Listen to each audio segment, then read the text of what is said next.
Hi everyone, welcome to किपन education channel. So HPTGT commission के लिए जो हमने अपनी प्रेपरेशन सीरीज स्टार्ट करी हुई है, ये उसका नेक्स्ट पार्ट है।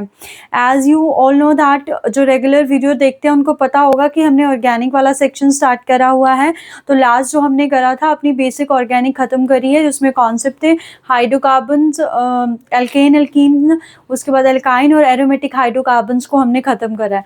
आज की क्लास में हम नेक्स्ट फंक्शन ग्रुप के ऊपर प्रोसीड करने वाले हैं, जो कि हमारे पास hello alkanes and haloarenes. Very very important chapter है। देखो अभी ना एक चीज़ को ध्यान से देखना कि आपका जो सिलेबस है ना, हमें सिलेबस के अकॉर्डिंग चलना है, राइट। तो देखने में तो ये चैप्टर्स में बहुत सारी चीज़ें, छोटी छोटी चीज़ों को हम करेंगे तो चैप्टर बहुत लेंथी हो जाएगा, बट हमने अपनी PYQ के अकॉर्डिंग पढ़ना है, ठीक है। तो PYQ को अगर मैं लेके चलती हूँ तो उसी के अकॉर्डिंग आपको चैप्टर करवाया जाएगा, ठीक है। इस चैप्टर से अगर मैं बात करूँ तो मोस्ट इंपॉर्टेंट इज दैट कि जो इसमें जो नेम्ड रिएक्शंस है वो वेरी वेरी इंपॉर्टेंट है। तो उन नेम्ड रिएक्शन को आपने अच्छे से ध्यान में रखना है। बाकी जो बेसिक चीज़ें उनको भी ध्यान में रखना है, क्योंकि जब आप ऑर्गेनिक करोगे, जब तक आपको बेसिक नहीं पता है आप नहीं कर पाओगे ऑर्गेनिक को, ठीक है। नेम्ड रिएक्शन का क्या है, उसको तो याद करना है, वो आप याद कर सकते हो, ठीक है। अब मेन बात आती है कि जो बेसिक चीज़ें उनको कैसे, हमने बेसिक वही होंगी जो हम पीछे पढ़ चुके हैं। आपके डिफरेंट टाइप्स के इफेक्ट्स है वो हमने पढ़े, डिफरेंट टाइप्स की रिएक्शंस थी, ठीक है। आपको सब्स्टिट्यूशन रिएक्शन के बारे में बताया गया था, एडिशन रिएक्शन के बारे में बताया गया था, एलिमिनेशन रिएक्शन के बारे में बताया गया था। वही सारी रिएक्शंस ये फॉलो करेंगे, ठीक है। बट अभी हमें फाइंड करना है that what is halo, what do mean by halo alkanes and halo arenes. तो अल्केन्स और अरीन्स के बारे में हमें पता है। एल्कीन्स क्या होता है, जब कार्बन कार्बन के बीच में सिंगल बॉन्ड होता है उसको हम उसको एल्केन्स बोलते हैं। एरीन्स हमने बोला था जब बेंजीन रिंग होती है, जो भी हमारे पास है ना, उनको हम एरीन्स बोल देते हैं, राइट। तो हमारे पास यहाँ पे हेलो वर्ड, अगर आपको याद हो जब हमने पीरियोडिक क्लासिफिकेशन करा था तो वहाँ पे आपको बताया गया था ग्रुप नंबर 17 जो है उसका नाम क्या होता है। अगर आपको याद हो ग्रुप नंबर 17 उसका नाम होता था हैलोजन्स। तो हैलोजन से ही वर्ड निकला है हेलो, जिसका मतलब होता है ग्रुप नंबर 17 में कौन कौन से एलिमेंट आते हैं, fluorine, chlorine, bromine, iodine and then astatine, ठीक है, ये वाले। तो जब भी हमारे पास हमारे सिंपल अल्केन्स है या अरीन्स है, उनके साथ अगर ये बॉन्ड में हो तो उनको बोला जाएगा halo alkanes and halo arenes. मतलब क्या है इसका, फॉर एग्जाम्पल आपके पास सिंपलेस्ट एल्केन इज मीथेन, ठीक है। एक कार्बन को क्या बोलते हैं, मीथेन। तो ये मीथेन हो गया। तो जब भी सिंपलेस्ट किसी हाइड्रोकार्बन्स का एक या एक से ज्यादा H रिप्लेस करके कोई भी हेलोजन कंपाउंड लग गया, जैसे अब मैंने इसको लिख दिया CH3Cl लिख दिया, तो ये आपका क्या बन गया, it is your halo alkanes, ठीक है। इसको हम क्या बोलेंगे कि ये क्या है हमारे पास, हेलो अल्केन्स, ठीक है। तो जब भी एलिफेटिक कार्बन चेन है हमारे पास, ओपन चेन है, उस चेन के एक हाइड्रोजन, दो हाइड्रोजन, तीन हाइड्रोजन को रिप्लेस करके हैलोजन एटम्स लग जाता है, तो उसको हम बोलते हैं हेलो अल्केन्स। सेम हमारे पास आएगा एरीन्स वाला। हेलो एरीन्स में क्या है कि बेंजीन रिंग है आपके पास, ये रही आपकी बेंजीन रिंग, ठीक है। बेंजीन रिंग में यहाँ पे H होता है, तो H को रिप्लेस करके अगर मैं कोई भी हैलोजन्स लगा दूं, हैलोजन कोई भी हो सकता है, फ्लोरीन भी हो सकता है, ब्रोमीन भी हो सकता है, आयोडीन भी हो सकता है, तो इसको जनरल बोला जाता है हेलो अरीन्स, ठीक है। इसको क्या बोला जाता है, हेलो अरीन्स। इसको हम क्या नाम देते हैं, हेलो अरीन्स। तो ये आपके पास हेलो अल्केन्स, जब सिंपल कार्बन चेन है, एलिफेटिक चेन है, उसका हाइड्रोजन को रिप्लेस करके हैलोजन एटम लग जाए तो हेलो अल्केन्स। बेंजीन रिंग के हाइड्रोजन एटम को रिप्लेस करके हैलोजन एटम लग जाए तो उसको बोला जाता है हेलो अरीन्स, ठीक है। ये था इसके बारे में कि एक्चुअल में है क्या। अब इसकी क्लासिफिकेशन देखते हैं हम, ठीक है। अब क्या देखेंगे हम, इसकी क्लासिफिकेशन।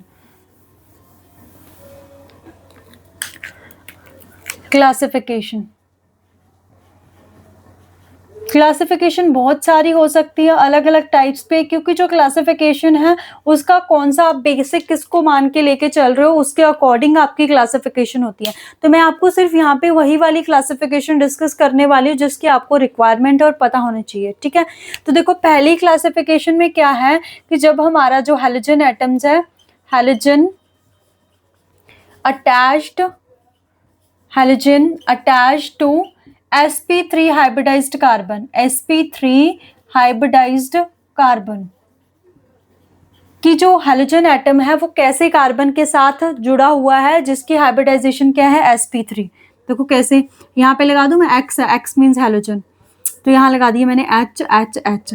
तो ये sp3 ही कार्बन है, उसके साथ हैलोजन है, वो आगे इस कैटेगरी में।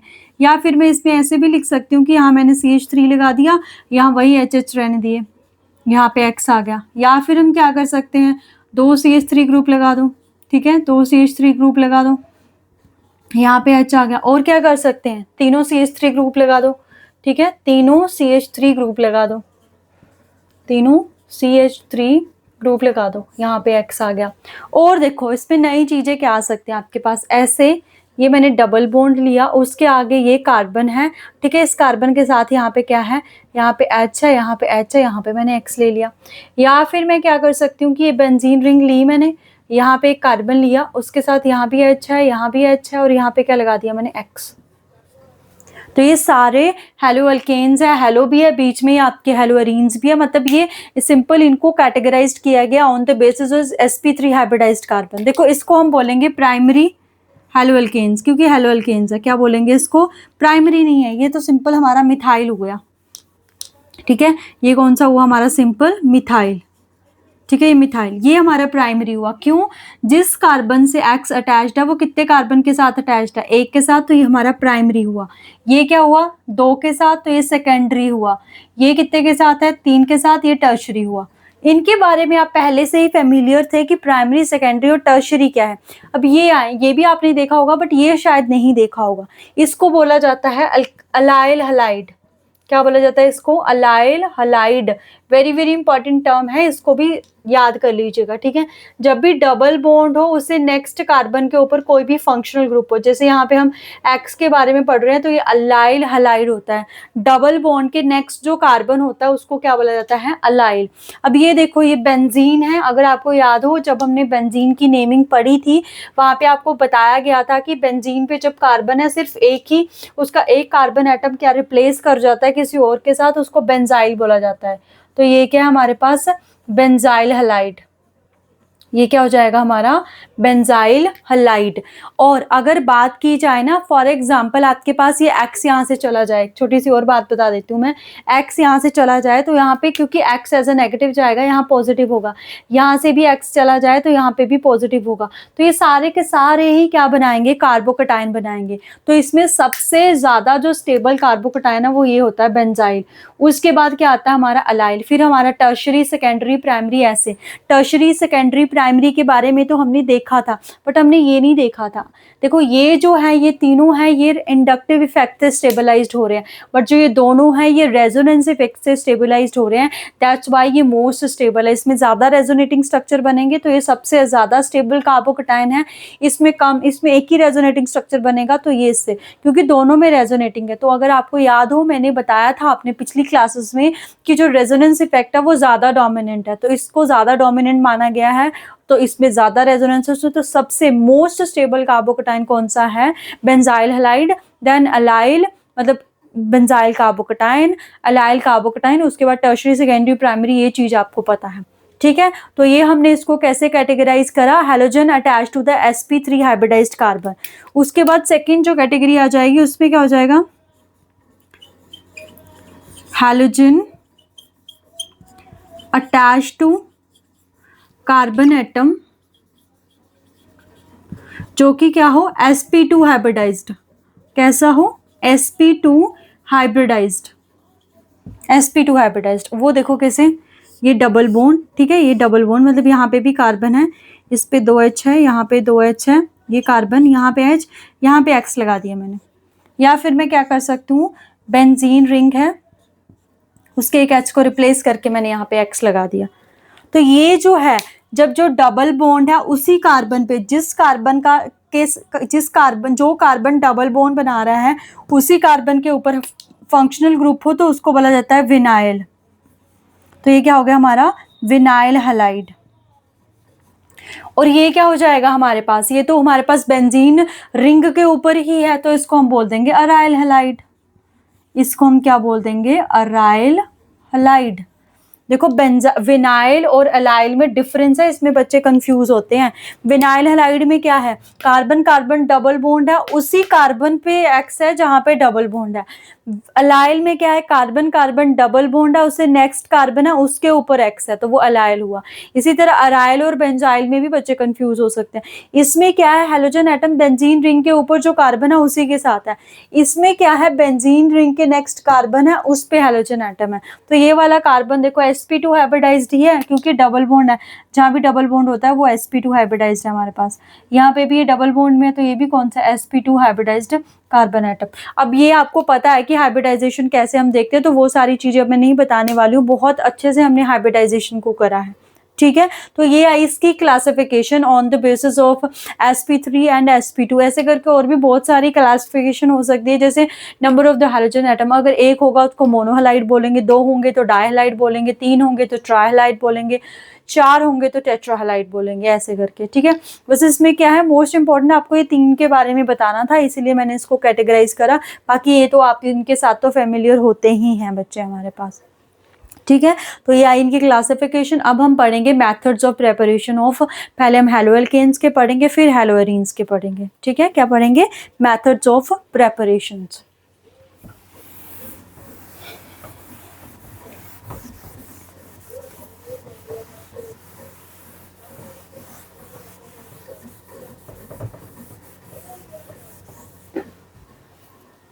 नेक्स्ट टॉपिक है हमारे पास मेथड्स ऑफ प्रेपरेशंस।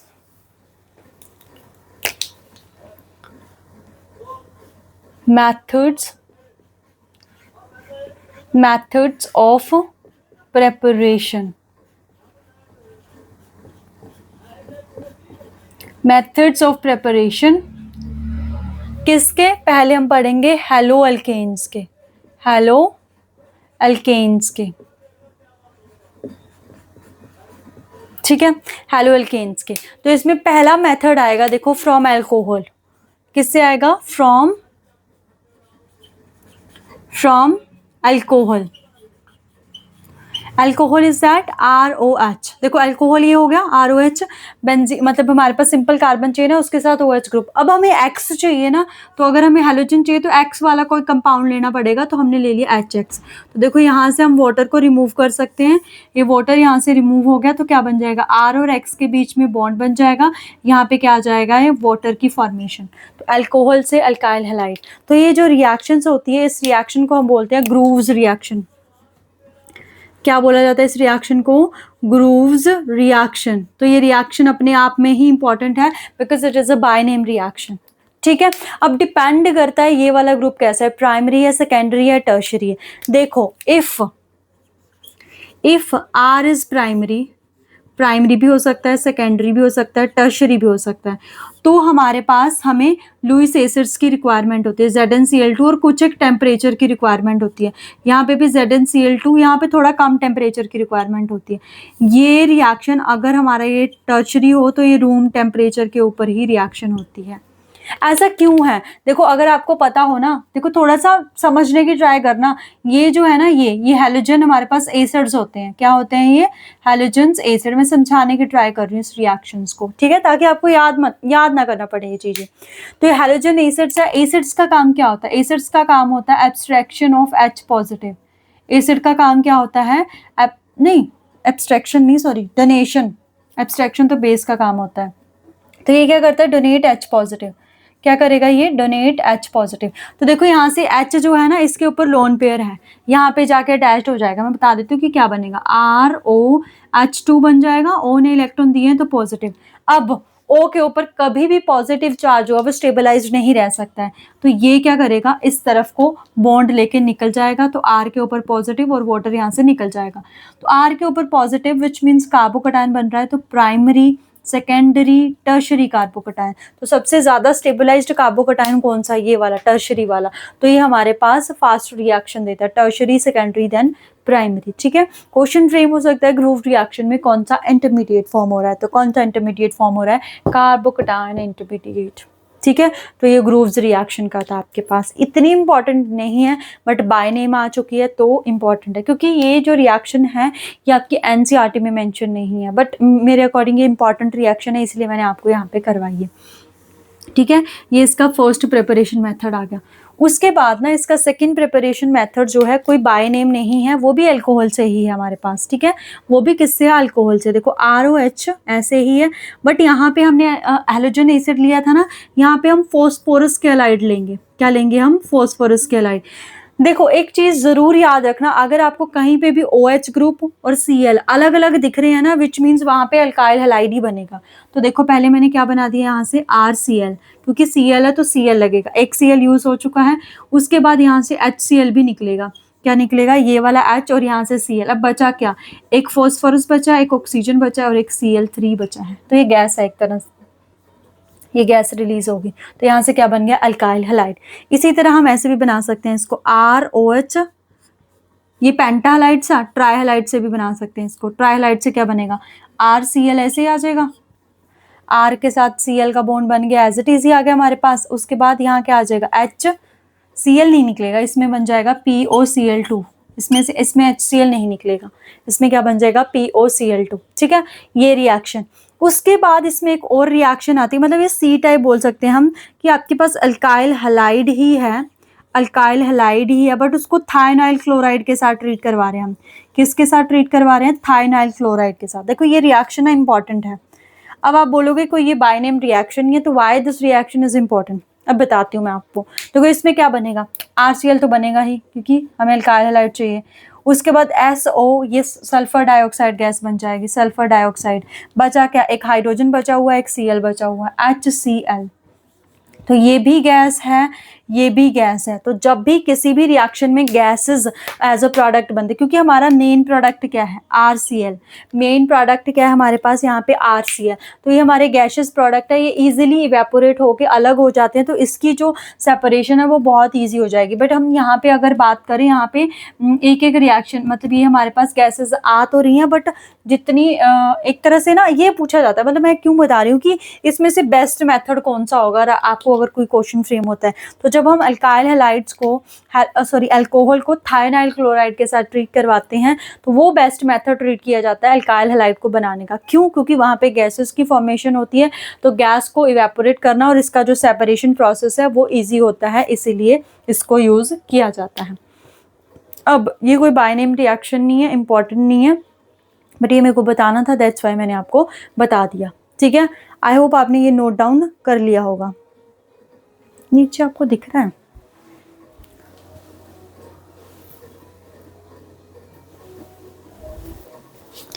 तो ये हमारा ABCD मेथड। देखो D मेथड आप पढ़ चुके हो, तो इसमें क्या है?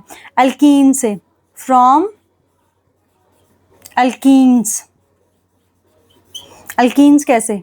डबल बॉन्ड यहाँ पे, मान लो यहाँ पे ऐसे ही है, कुछ भी हो सकता है, प्लस में इसमें हम हैलोजन एसिड ऐड करते हैं, तो क्या होगा? ये हमने पढ़ा था। देखो अगर तो आपने लास्ट क्लास लगाई है तो उससे आपको याद होना चाहिए, जब भी आपको एल्कीन दिखे और हैलोजन एसिड दिखे तो एक तरफ H जाएगा, एक तरफ Cl जाएगा। तो जब तो सिमेट्रिकल है फिर तो कोई प्रॉब्लम नहीं है। ऐसे करके यहाँ पे कुछ भी है, एक साइड H लगा दो, यहाँ पे Cl लगा दो, ये बन गया। But for the unsymmetrical alkane, अगर आपको याद होगा तो अनसिमेट्रिकल एल्केन में हमको रूल आता है कौन सा? मार्कोनी और एंटी मार्कोनी रूल्स। इंपॉर्टेंट है, हाइड्रोकार्बन्स में हमने डिटेल में एल्कीन्स में पढ़ा है। तो जब भी हमारे पास पेरोक्साइड की क्या होती है? पेरोक्साइड होता है, जैसे मैं यहाँ लिखूँ ना, बी आ गई ना आपके पास, ऐसे यहाँ मैंने H लगा दिया, यहाँ मैंने CH3 लगा दिया, और यहाँ मैंने H लगा दिया, यहाँ मैंने H लगा दिया। अब आ गया यहाँ पे HCl। अब H और Cl कहाँ जाएगा? तो H goes to that part having higher number of hydrogen atom. तो इसमें ज़्यादा नंबर ऑफ हाइड्रोजन एटम है, तो ये दोनों H तो एज इट इज होंगे, एक और H यहाँ पे आ जाएगा, बाकी ये वाले ग्रुप भी एज इट इज, और यहाँ आ जाएगा Cl। यहाँ पे तो कोई प्रॉब्लम नहीं। अब हमने क्या करा? ऐसे, मतलब यहाँ पे मैंने CH3 ले लिया, यहाँ पे H, यहाँ पे H, यहाँ पे H, यहाँ पे मैंने HBr ले लिया, बट यहाँ पे क्या डाल दिया? पेरोक्साइड। यहाँ पे क्या डाल दिया गया? पेरोक्साइड। तो जब भी पेरोक्साइड होगा, कौन सा रूल आता है? क्योंकि ये मैं इतनी फास्ट क्यों करवा रही हूँ, क्योंकि हमने पीछे अच्छे से पढ़ लिया ये। ठीक है, तो यहाँ पे रूल आता है हमारा anti Markovnikov's. Anti Markovnikov rule. तो क्या होगा, H goes to that carbon atoms having lesser number of hydrogen. तो यहाँ पे तो H है, तो यहाँ Br आ जाएगा हमारे पास। यहाँ क्या आ जाएगा, Br, और ये वाला part HCH3 as it is, यहाँ आ जाएगा H। तो एंटी मार्कोनी रूल्स कब लगता है, जब हमारे पास HBr और पेरोक्साइड हो, ये दोनों हो तभी लगेगा। HCl के साथ पेरोक्साइड डाल देंगे तो नहीं होगा, या फिर HCl किसी के साथ भी डाल देंगे तो हमारे पास एंटी मार्कोनी रूल्स नहीं लगेगा, या फिर HBr अकेला हो तब भी नहीं लगेगा, फिर मार्कोनी रूल्स ही लगेगा। ठीक है, यहाँ से भी हमारा अल्काइल हैलाइड ही बन रहा है, सी के साथ ब्रोमीन लग रहा है या Cl लग रहा है, तो ये अल्काइल हैलाइड हो गया। ये वाला प्रोसेस भी हमारे पास। ठीक है, उसके बाद ना देखो, जैसे आपको ये दे रखा है, लेट्स से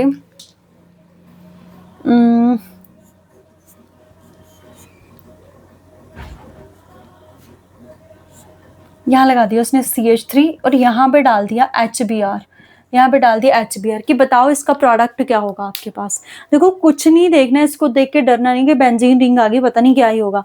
आपको ये वाली रिएक्शन अगर याद है कि एल्कीन है और HBr है, पेरोक्साइड नहीं है, तो पेरोक्साइड नहीं है तो मतलब मार्कोनी रूल्स लगेगा। कौन सा रूल लगेगा, मार्कोनी रूल्स लगेगा। तो मार्कोनी रूल्स के अकॉर्डिंग देखो, डबल बॉन्ड ने ब्रेक हो जाना है, डबल बॉन्ड ने ब्रेक हो जाना है। H किसके पास जाएगा, जहाँ हायर नंबर ऑफ, यहाँ तो H ही नहीं, देखो 1 2 3 4 बॉन्ड पूरे हो चुके हैं, एक H यहाँ है, तो विच मीन्स इसका एक H पहले का, एक H यहाँ पे CH3 है, यहाँ चला जाएगा Br, ये बनेगा।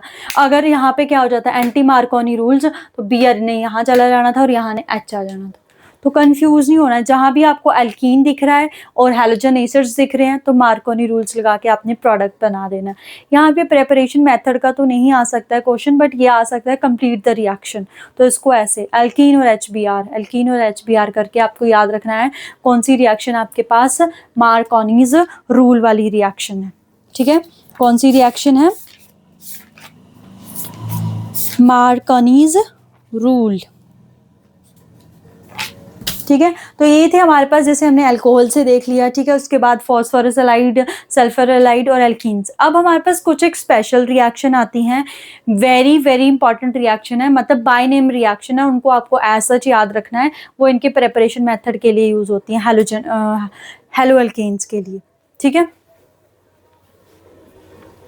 देखो मेरे को ना यहाँ कुछ बताना है ना, तो फिर मैं अभी यहाँ बताती हूँ आपको स्पेशल रिएक्शंस।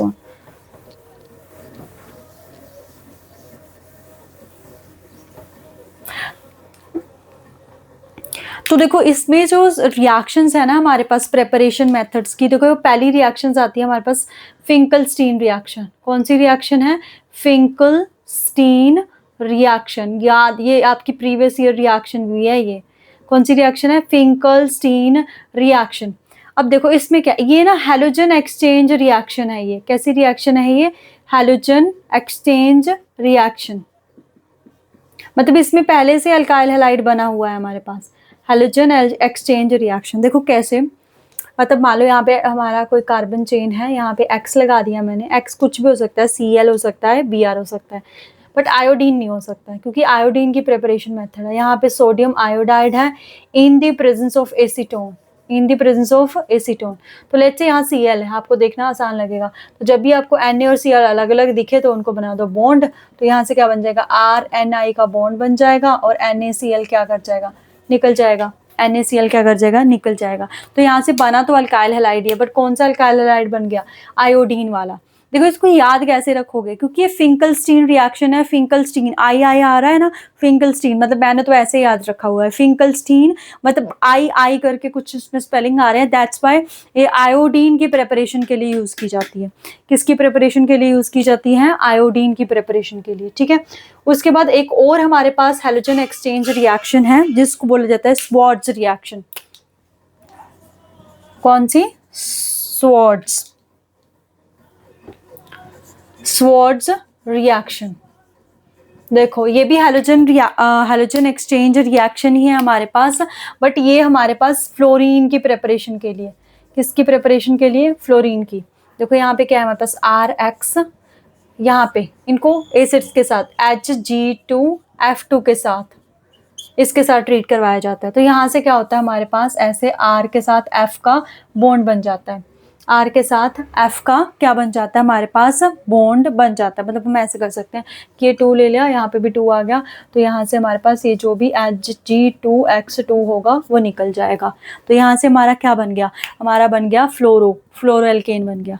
ठीक है, तो ये प्रेपरेशन फ्लोरीन की इंपॉर्टेंट रिएक्शन है, स्वार्ट्ज रिएक्शन। देखो इसकी जगह ना SbF5 भी हो सकता है, SbF5, तो इन दोनों की प्रेजेंस में। तो जब भी आपको ये देखने को मिले ना, बहुत कम जगह ये देखने को मिलते हैं, SbF5 है ये, SbF5, और आपको हैलोजन मतलब अल्काइल हैलाइड देखने को मिले तो स्वार्ट्ज रिएक्शन ही होगी हमारे पास, Hg2F2 SbF5।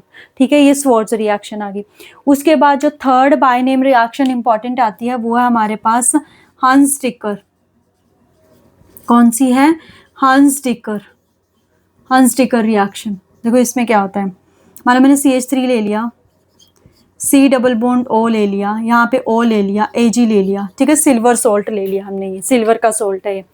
इसको हम ट्रीट करवाते हैं Br2 के साथ। किसके साथ ट्रीट करवाते हैं, Br2 को मैंने ऐसे खोल के ले दिया, in the presence of CCl4। CCl4 है सॉल्वेंट है जिसमें इसको रिएक्ट करवाया जाएगा, और रिफ्लक्सिंग करते हैं। रिफ्लक्सिंग एक प्रोसेस होता है जिसमें इनको मिक्स करके हीट किया जाता है। तो यहाँ से देखो AgBr निकल जाएगा, CO2 गैस निकल जाएगी, बचेगा क्या, एक CH3 और ये Br। तो इन दोनों के बीच में आ गया बॉन्ड, CH3 Br, AgBr निकल चुका है, और CO2 गैस निकल चुकी है। तो ये हमारे पास बायनेम रिएक्शन आई है जिसको बोला जाता है हंस-डिकर रिएक्शन। ठीक है, क्या बोला जाता है, हंस-डिकर रिएक्शन। इस चीज का याद रखना है कि जो यहाँ पे R है ना, R, ये R अल्काइल ही होगा, यहाँ अराइल नहीं लगा सकते हम, R क्या होगा, अल्काइल ही होगा। यहाँ पे भी R क्या होगा, अल्काइल ही होगा। बट यहाँ पे जो R है ना, ये वाला R, ये R अल्काइल भी हो सकता है और अराइल भी हो सकता है। हम अराइल में भी पढ़ेंगे इसको। ठीक है, अल्काइल भी हो सकता है और अराइल भी हो सकता है। अब देखो ऐसी ही रिएक्शन है हमारे पास, क्या आ गया, CH3 C double bond O G plus में यहाँ पे Br2 की जगह क्या आ गया, I। बाकी सब कुछ सेम ही है, तो क्या होगा, AgI निकल जाएगा, वही बनेगा CH3I। देखो यहाँ पे भी आयोडीन की प्रिपरेशन हुई है, तो आयोडीन की प्रिपरेशन हुई है ना, तो ये भी बायनेम रिएक्शन है, तो इसका नाम है सिमोनी रिएक्शन। इसका क्या नाम है, सिमोनी रिएक्शन। आई आ गया ना, तो सिमोनी रिएक्शन आपके पास। ठीक है, तो ये सारी थी आपकी इंपॉर्टेंट रिएक्शन, किसके लिए, आपका जो अल्काइल हैलाइड है, मतलब हमने अल्काइल हैलाइड भी बोल सकते हैं या फिर हैलो अल्केन्स बोलते हैं, उनके प्रेपरेशन के लिए। ठीक है, उनके प्रेपरेशन के लिए ये सारी थी हमारे पास इंपॉर्टेंट रिएक्शन। आई होप आपको क्लियर हुई होंगी। तो अल्काइल हैलाइड की रिएक्शन। ठीक है, जस्ट अ सेकेंड, पेन नहीं चल रहा है। सो हमने methods of preparations of halo alkanes देख लिए। अब हम जाएंगे हैलो अरीन्स पे। देखो मैंने इसको इरेज नहीं किया था, एक चीज आपको बतानी है यहाँ पे, फिर करते हैं इसको इरेज। मतलब जैसे जैसे हमने हैलो अल्केन्स को बनाया, हम वैसे वैसे हैलो अरीन्स को भी बना सकते हैं। ठीक है, देखो इंपॉर्टेंट चीज है यहाँ पे।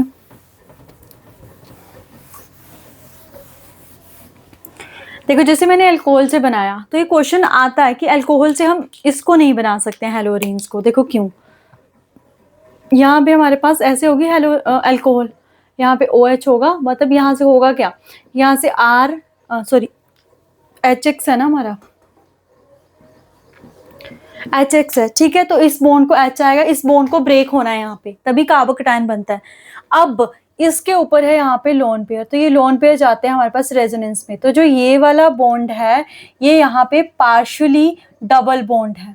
ये क्या है, यहाँ पे पार्शियली डबल बॉन्ड, पूरी तरह नहीं, but due to the resonance it is a partially double bond. तो अगर ये पार्शियली डबल बॉन्ड है हमारे पास, तो ये क्या, ये इसको ब्रेक करना मुश्किल हो जाएगा। इसमें ऐसा कुछ नहीं है, इसमें कोई रेजोनेंस नहीं है, सिंगल बॉन्ड है, तो इजीली ब्रेक हो जाता है। दैट्स वाई हमारे पास हैलो अरीन्स जो हैं वो अल्कोहल से हम प्रिपेयर नहीं कर सकते हैं।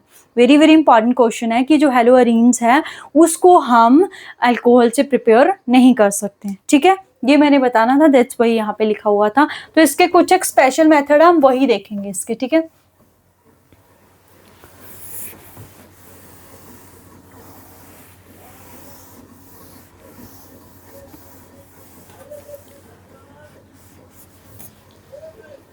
तो अब हम पढ़ने वाले हैं हेलो अरीन्स के, ठीक है, हेलो अरीन्स के। देखो पहले तो हम डायरेक्ट हैलोजिनेशन भी करवा सकते हैं। हमने पढ़ा था ना, ये बेंजीन रिंग है, इसको आप Cl2 के साथ ट्रीट करवा दो इन द प्रेजेंस ऑफ हमारे पास FeCl3 लुईस एसिड्स ना, this is electrophilic substitution reaction ना, ये हम पढ़ के आ चुके हैं, ठीक है। यहाँ पे क्या आ जाएगा, यहाँ पे Cl बन जाएगा, ये कोई प्रॉब्लम नहीं है। उसके बाद फर्दर हम इसको भी तो ट्रीट करवा सकते हैं ना, ऐसे करके यहाँ पे Cl, इसके साथ फर्दर अगर हम Cl2 को रिएक्ट करवाते हैं in the presence of FeCl3, तो अगर आपको पता होगा, ये हमने लास्ट क्लास में करा था हमने, बहुत इंपॉर्टेंट चीज है कि ये जो हैलोजेंस है ये हमारे पास क्या होते हैं, ऑर्थो एंड पैरा डायरेक्टिंग। क्या होते हैं ऑर्थो एंड पैरा डायरेक्टिंग? तो जो भी इससे प्रोडक्ट बनेगा, मतलब जो अपकमिंग ग्रुप है वो ऑर्थो पे आएगा और एक पैरा पे आएगा, एक ऑर्थो पे आएगा, एक पैरा पे आएगा। तो दिस इज डायरेक्ट हैलोजिनेशन होगी हमारे पास। तो इसके ऊपर तो ऐसा कोई क्वेश्चन आपके पास देखने को नहीं मिलेगा, ठीक है, कोई क्वेश्चन नहीं देखने को मिलेगा। इसमें है बायनेम रिएक्शन, वो इंपॉर्टेंट है, ठीक है, इसमें भी है बायनेम रिएक्शन। सबसे पहली जो रिएक्शंस आती है वो आती है हमारे पास सैंडमियर। कौन सी रिएक्शन है? सैंडमियर रिएक्शन, ठीक है, इसको देखते हैं हम, सैंडमियर रिएक्शन इसके प्रिपरेशन में। तो देखो ये क्या है, ये हम एनिलीन होता है हमारे पास, पढ़ा है हमने नेमिंग में, ठीक है। एनिलीन क्या होता है? बेंजीन रिंग है, उसके ऊपर NH2 है। एनिलीन से पहले हम इसको प्रिपेयर करेंगे, इसको HNO2 के साथ ट्रीट करवाते हैं इन दी, मतलब बहुत ही कम temperature, 0 to 5 degree Celsius temperature. तो यहाँ पे क्या बनता है हमारे पास? N2 पॉजिटिव प्लस में Cl नेगेटिव बनता है, और इसका नाम होता है डाइजोनियम सोल्ट। इसको क्या बोलते हैं हम? Diazonium salt. इसको याद कर लीजिएगा डाइजोनियम सॉल्ट क्या होता है, आगे के लिए अच्छा रहेगा, ठीक है। इसको जब हम ट्रीट करवाते हैं, देखो Cu2 Cl2 के साथ ट्रीट करवा दिया फॉर एग्जांपल हमने, Cu2 नहीं होगा यहाँ पे, ऐसा होगा, CuCl2 के साथ ट्रीट करवा दिया हमने, CuBr2 भी हो सकता है हमारे पास, इसके साथ ट्रीट करवा दिया। तो देखो क्या होता है हमारे पास, ऐसे करके यहाँ से जो नाइट्रोजन गैस है ना वो रिमूव हो जाती है और इसके ऊपर Cl रह जाता है हमारे पास। तो ये बन गया हमारा क्लोरोबेंजीन। तो यही तो चाहिए था हमें, क्या बन गया हमारे पास? क्लोरोबेंजीन। अब अगर यही जो डाइजोनियम सोल्ट है ना, इसको हम ट्रीट करवाएं copper in the presence of HCl, बनेगा इससे भी वही, इससे भी क्या बनेगा? बेंजीन रिंग के ऊपर Cl, बेंजीन रिंग के ऊपर Cl। पर जो ये रिएक्शन है इसका नाम चेंज कर जाएगा, इसका नाम होगा गेटरमैन। क्या रिएक्शन होगा इसका? गेटरमैन रिएक्शन हो जाएगी, ठीक है। एनिलीन लिया हमने, एनिलीन को हमने ट्रीट करवाया HNO2 के साथ 0 to 5 डिग्री सेल्सियस के साथ, डाइजोनियम सोल्ट बना। अब ये डाइजोनियम सोल्ट अगर तो क्यूपरिक क्लोराइड के साथ ट्रीट करवा रहे हैं तो भी क्लोरोबेंजीन बनेगा, copper in the presence of HCl के साथ ट्रीट करवा रहे हैं तो भी क्लोरोबेंजीन बनेगा। बट जो दोनों रिएक्शंस है उनके नाम क्या हो जाएंगे? अलग अलग हो जाएंगे, ठीक है। देखो ये जो बायनेम रिएक्शन है इनके ऊपर आपको एज सच क्वेश्चन देखने को मिलते हैं, कंप्लीट द रिएक्शन, या छोटी छोटी बीच बीच में बातें होती हैं कि जैसे ये है कि आपको 3-4 रिएक्शन दे देंगे, जैसे ये सिमोनी रिएक्शन होगी, और कौन सी पढ़ी अभी हमने थोड़ी देर पहले पढ़ी ना, हमने पढ़ी सिमोनी पढ़ी, हंसटेकर रिएक्शन पढ़ी, ठीक है, उसके साथ एक सैंडमियर रिएक्शन दे दिया उन्होंने, और हमने पढ़ी एक स्वार्ज रिएक्शन, 4 रिएक्शन दे दी उन्होंने, आपको चारों रिएक्शन दे दी। बोला बताओ इसमें से कौन सी रिएक्शन में डाइजोनियम सॉल्ट बनता है, तो कौन सी में? सैंडमियर में बनता है, ऐसा क्वेश्चन आता है, ठीक है। कुछ स्पेशल जो चीजें हैं उनके अंदर बन रही है उसके ऊपर क्वेश्चन, या ऐसा सीधा रिएक्शन के ऊपर क्वेश्चन आ सकता है, कौन सी क्या बनाता है, या कंप्लीट द रिएक्शन में आ सकता है, ठीक है। तो ये आपका क्या किस में आ गया? ये आपका सैंडमियर रिएक्शन हेलो अरीन्स की प्रेपरेशन में आ गया, ठीक है। हेलो अरीन्स की प्रिपरेशन में आपके पास, just give me a second, actually मैंने ना पेज पे लिखे हुए हैं कि आपको क्या क्या करवाना है, तो मैं देखूं कि मैंने मेथड्स ऑफ प्रिपरेशन सारे करवा दिए हैं ना एक बार। एक तो मेरे को याद है बाल स्कीमेन बचता है आपका,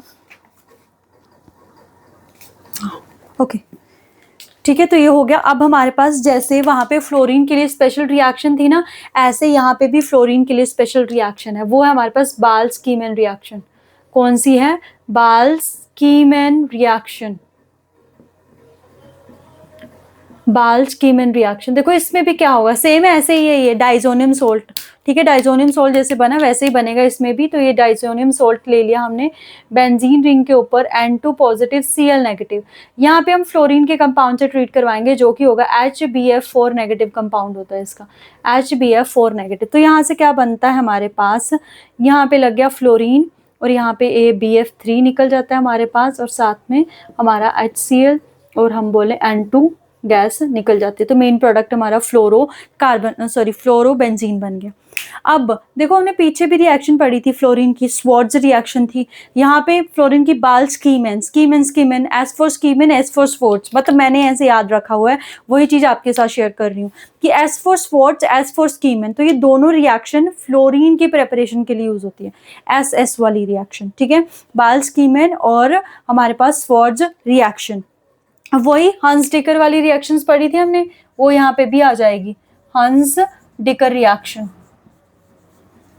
हंस डिकर रिएक्शन। तो हंस डिकर रिएक्शन में क्या होगा, वही होगा हमारे पास, यहाँ पे हम अब बेंजीन रिंग लेंगे, जैसे वहां पे CH3 लिया था, यहाँ पे C double bond O Ag as it is आ जाएगा, साथ में हम Br के साथ ट्रीट करवाएंगे, बाकी सारा कुछ वैसे ही रहेगा, CCl4 और रिफ्लेक्स कर देंगे। तो क्या हो जाएगा, ये निकला AgBr और ये निकला CO2।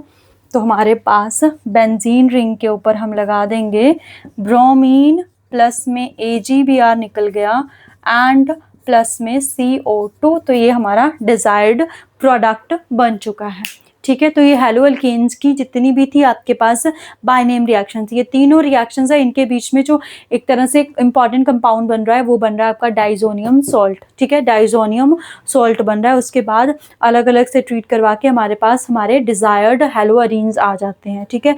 ये हंस डिकर रिएक्शन है। अब इसका एक और इम्पॉर्टेंट जो प्रोसेस है, कमर्शियल प्रोसेस है, इंपॉर्टेंट प्रोसेस, उसको कमर्शियल भी बोला जाता है, वो है रास्टिक प्रोसेस। कौन सा है, रास्टिक्स प्रोसेस। देखो इसमें क्या होता है, बेंजीन रिंग ली हमने, 2 बेंजीन रिंग ली, ठीक है, 2 बेंजीन रिंग ली हमने, उसको HCl के साथ ट्रीट करवाया, साथ में O2 और उसको हीट करा, ठीक है। तो हमारे पास क्या बन जाएगा, 2 क्लोरोबेंजीन बन जाएंगे Cl। ये रास्टिक जो प्रोसेस है ये इसका कमर्शियल प्रोसेस है, ठीक है, इसको क्लोरोबेंजीन को बनाने के लिए यूज किया जाता है। तो ये थी आपके पास मेथड्स ऑफ प्रिपरेशन हेलोअल्कीन्स के भी, हेलोअरीन्स के भी। तो जो बाय नेम है ये वेरी वेरी इंपॉर्टेंट है, इसको अच्छे से याद रखना है आपने, ठीक है। मेथड्स ऑफ प्रिपरेशन के बाद हम कहाँ जाते हैं, फिजिकल प्रॉपर्टी में। देखो फिजिकल प्रॉपर्टी में ऐसा कुछ नहीं है, वही होगा हमारे पास की कलर क्या है उसके ऊपर नहीं जाना है, हम सबसे इंपॉर्टेंट फिजिकल प्रॉपर्टी आती है हमारे पास इसमें, दैट की सॉल्युबिलिटी, ठीक है। क्योंकि अगर हम अल्काइल हैलाइड्स या अराइल हैलाइड्स की बात करें, जैसे ये RX यहाँ पे, ठीक है, इस पर थोड़ी सी पोलैरिटी है, क्या है इसमें, पोलैरिटी है, क्योंकि इसके ऊपर नेगेटिव चार्ज है, इसके ऊपर पॉजिटिव चार्ज है। तो पोलैरिटी की वजह से हम बोल सकते हैं पोलर होते हैं। तो पोलर है पोलर ये, बट इसमें जो ये जो डिजॉल्व होते हैं पोलर सॉल्वेंट में, जो लोअर वाले मेंबर्स हैं, लाइक आपके पास क्लोरोमीथेन, उसके बाद क्लोरोईथेन, क्लोरोप्रोपेन, बस यहाँ तक के ये जो है वो इजीली डिजॉल्व हो जाते हैं हमारे पास वाटर में। जैसे जैसे कार्बन चेन का साइज इंक्रीज करता है ना, तो जो हाइड्रोजन बॉन्डिंग है उसका एक्सटेंट कम हो जाता है, तो इसकी सॉल्युबिलिटी वैसी नहीं रहती है जैसे लोअर एल्कीन की है। इसीलिए जो ये सॉल्युबल होते हैं हमारे पास हमारे ऑर्गेनिक सॉल्वेंट में ही या नॉन पोलर सॉल्वेंट में ही सॉल्युबल होते हैं हमारे पास, ठीक है। उसके बाद मेल्टिंग बॉइलिंग पॉइंट की बात की जाए तो मेल्टिंग बॉइलिंग पॉइंट वही साइज के साथ इंक्रीज करेगा।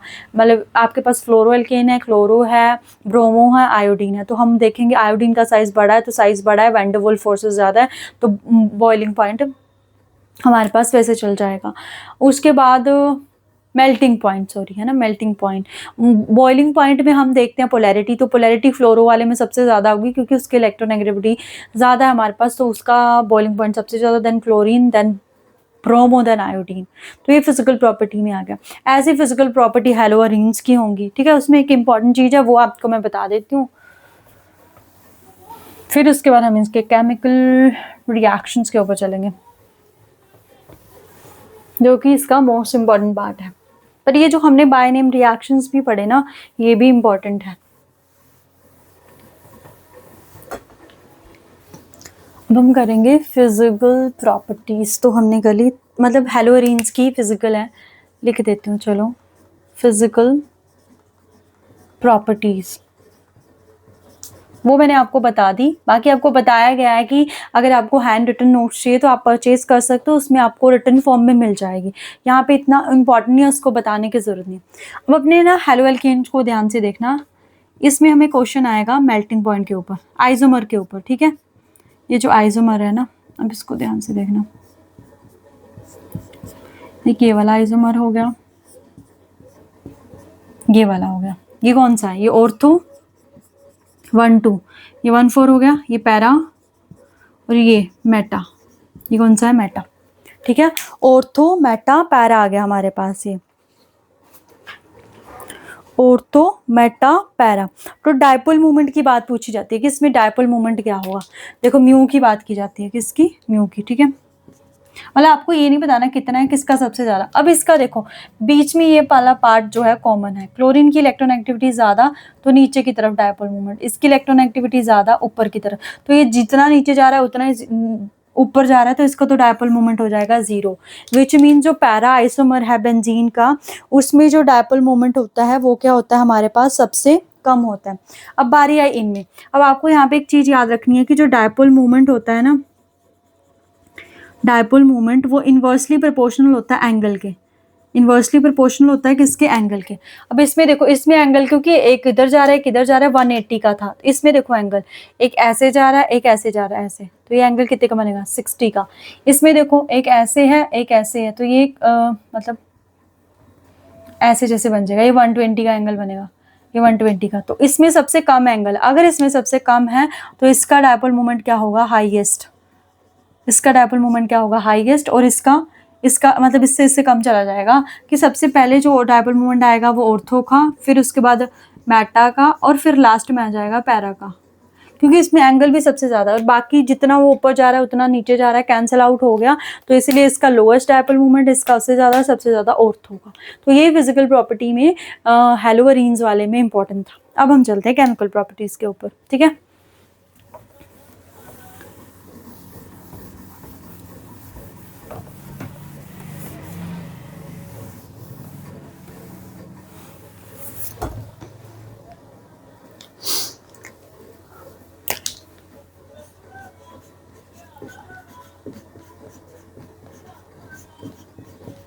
केमिकल प्रॉपर्टीज, ठीक है, केमिकल प्रॉपर्टीज। तो पहले हम पढ़ते हैं हेलो एल्केन्स की। हेलो एल्केन्स, ठीक है। देखो हेलो एल्केन्स को अगर मैं देखूँ ना, ऐसा होता है ना, हेलो एल्केन्स RX, ये कैसे कैसे रिएक्शंस दे सकता है। अब हमारे पास है ये X, ये क्या है हमारे पास X, तो X जाता है as a negative, as a negative जाएगा, तो यहाँ जाएगा छोड़ के पॉजिटिव। तो अगर यहाँ पे ये एज अ पॉजिटिव छोड़ के जाएगा तो इस पे कौन अटैक करेगा, ये पॉजिटिव सेंटर है, इसके ऊपर वो चीजें अटैक करेंगी जो पॉजिटिव लविंग होंगी। पॉजिटिव लविंग कौन होगी, जिनके ऊपर क्या होता है, नेगेटिव चार्ज, यानी कि न्यूक्लियोफिलिक। तो ये न्यूक्लियोफिलिक सब्स्टिट्यूशन रिएक्शन देगी, एक तो न्यूक्लियोफिलिक सब्स्टिट्यूशन रिएक्शन एक ये देगी, बिकॉज इसमें पोलैरिटी है हमारे पास,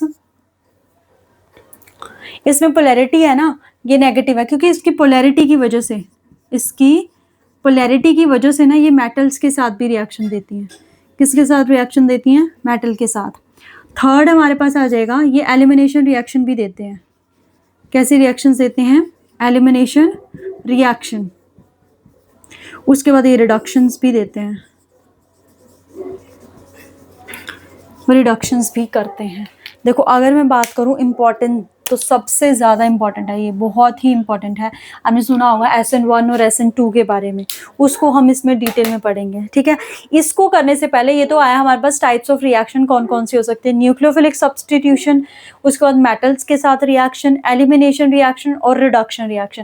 पहले हम देखेंगे इसमें बाय नेम रिएक्शन कौन कौन सी आती है। देखो पहली हम पढ़ चुके हैं, इसमें रिएक्शन जो है वो हमारे पास वुड्स रिएक्शन, कौन सी है, वुड्स रिएक्शन। तो वुड्स रिएक्शन क्या थी अगर आपको याद हो, तो यहाँ पे CH3, यहाँ पे X होता था, यहाँ पे 2Na होगा, फिर से यहाँ पे क्या होगा, X होगा, और यहाँ से क्या आ जाएगा, CH3। तो मैंने बोला है जब भी Na और X अलग अलग है उनको इकट्ठा कर दो in the presence of dry ether, तो क्या बन जाता है, CH3 CH3। CH3 तो ये रिएक्शन हम पढ़ चुके हैं।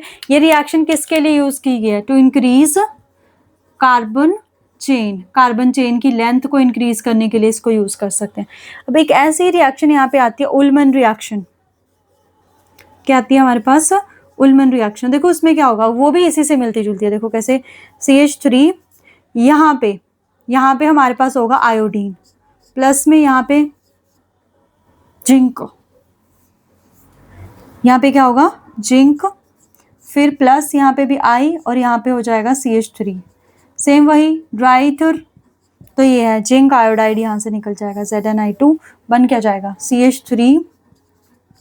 CH3 ZnI2 निकल गया।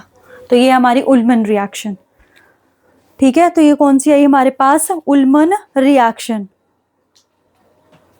बायनेम रिएक्शंस जो हैं वो हमारे पास, अगर मैं बात करूं बायनेम रिएक्शन, तो यही है, मैंने जितनी लिखी थी यहाँ पे। तो ये बायनेम रिएक्शन है। न्यूक्लियोफिलिक सब्स्टिट्यूशन को डिटेल में देखेंगे हम, ठीक है। ये आगे हमारे पास हेलो एल्केन्स की बायनेम रिएक्शन। ऐसे ही हमारे पास बायनेम रिएक्शन है हेलो अरीन्स की। किसकी है बायनेम रिएक्शन? हेलो अरीन्स की। देखो पहली जो रिएक्शन है वो है हमारे पास फिटिक रिएक्शन। कौन सी है? फिटिक रिएक्शन। फिटिक रिएक्शन, देखो जैसी वुड्स है ना वैसी है ये भी, बस CH3 की जगह हमने बेंजीन रिंग लगा देनी है, बाकी कुछ नहीं है। यहाँ पे X है, वही है 2Na आ जाएगा, यहाँ पे भी X आ जाएगा, फिर यहाँ पे क्या आ जाएगा? 2Na। यहाँ ड्राई ईथर की प्रेजेंस में क्या करेंगे? यहाँ से ये निकल गया, बेंजीन रिंग खुद से अटैच हो जाएगी ऐसे। ठीक है, उसके बाद इसमें एक सेकेंड रिएक्शन आती है, वो आती है वुड्स फिटिक रिएक्शन।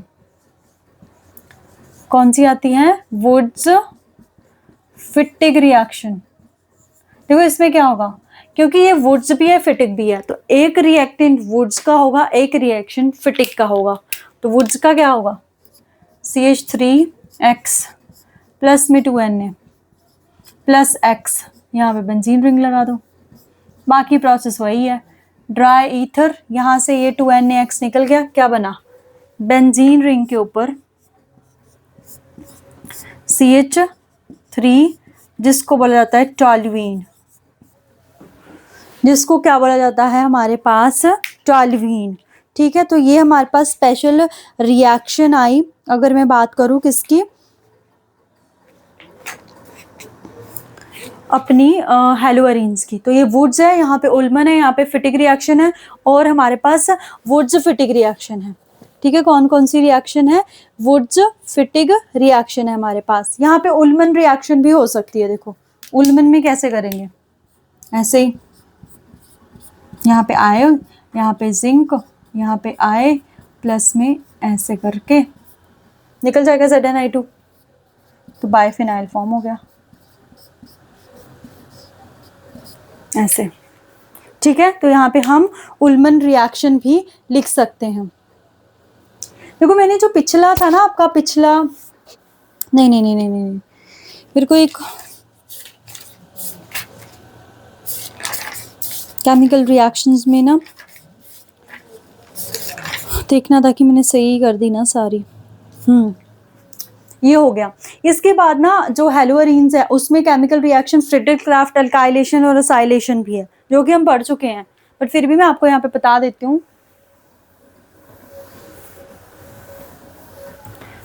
फ्रिडरिक-क्राफ्ट अल्काइलेशन, तो मतलब ये देखो, ये हमारी बेंजीन रिंग, इसके ऊपर Cl है। फ्रिडरिक-क्राफ्ट अल्काइलेशन, तो हमने CH3 ग्रुप लगाना है, तो उसके साथ यहाँ Cl होगा, और यहाँ पे क्या होता था? एनहाइड्रस AlCl3, तो क्या होता है हमारे पास? CH3 ग्रुप लगेगा। बट अब डिपेंड करता है इस पे, ये ग्रुप कैसा है, ऑर्थो एंड पैरा डायरेक्टिंग है, तो क्या कर देगा? यहाँ पे Cl ऑर्थो पोजीशन पे CH3 आ जाएगा, प्लस में पैरा पोजीशन पे CH3 आ जाएगा, फर्स्ट में पैरा पोजीशन पे CH3 आ जाएगा। ठीक है, इसी तरह अल्काइलेशन एसाइलेशन भी हो सकती है। तो ये मैंने जब आपको बोला था, जब मैंने इलेक्ट्रोफिलिक सब्स्टिट्यूशन रिएक्शन बेंजीन की करवाई थी, तो मैंने बोला था जहाँ पे भी बेंजीन आएगी तो वो ऐसी रिएक्शन ज़रूर फॉर्म करेगी हमारे पास। ठीक है, वो ऐसी रिएक्शन जरूर हमारे पास क्या करेगी, फॉर्म करेगी। तो फ्रीडर-क्राफ्ट अल्काइलेशन, फ्रीडर-क्राफ्ट एसाइलेशन, वो रिएक्शन यहाँ पे आएंगी। तो उनके ऊपर ऐसा इतना क्वेश्चन देखने को नहीं मिला है। ठीक है, तो ये केमिकल प्रॉपर्टीज या केमिकल रिएक्शन हमने पढ़ ली। अब जो मैंने मेन बोला था न्यूक्लियोफिलिक सब्सटीट्यूशन रिएक्शन, उसको हमें करना है, वेरी वेरी इंपॉर्टेंट है वो न्यूक्लियोफिलिक सब्सटीट्यूशन रिएक्शन। ठीक है, डिटेल में करना है उसको।